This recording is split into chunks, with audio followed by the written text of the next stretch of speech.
بن تيران بدا كيهرب ليه. هو انا ما مولفاش تندخل في هذا السوق ديال السياسيين ديالنا لانه سوق خاوي، لكن هاد النويطه اللي ديال بن تيران ما غنقدرش نسكت عليها. السلام عليكم، معكم سعاد نوفا وهذا فيديو جديد. المهم السي بن تيران قالت سيدي جدو من جهه مو كان مرشح لخلافه الرسول صلى الله عليه وسلم، ولكن ابا بكر الصديق هو اللي شد الخلافه. شنو بغى يوصلنا السي بن تيران من هادشي؟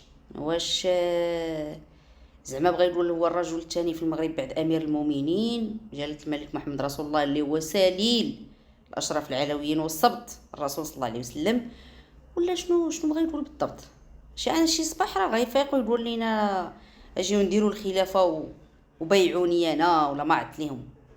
بن تيران راه تيدير المستحيل وتيدير الشعبويه ديال 4 ريال باش يوجد الانتخابات، وحنا عارفين باغي يوجد الانتخابات بايتها طريقه كانت، ولكن ما باغيش يقتنع انه هو كشخص بعدا ورقه تحرقات، وديك الشعبويه العبيطه ديالو ما مسلتاش، والقرارات ديال تحرير السوق ديال البنزين وداكشي كانت مع حزبكم.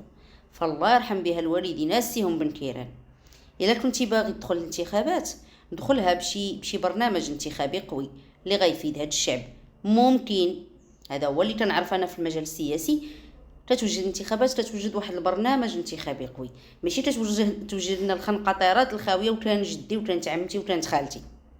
ها بقى لنا شويه وغادي دير لنا بحال المرشد ديال ايران، وشي صباح تقول لنا انا الكل في الكل، ولا غادي دير لنا فيرسيون جديده ديال عبد السلام ياسين ولا ما عرفت ليك. والله الا بن تيران ما حدو تيزيد تيشرف وتيزيد تيهتر، مع كامل احترامي البنادم اللي اجي، لانه بنادم كيكبر وكيدير عقله.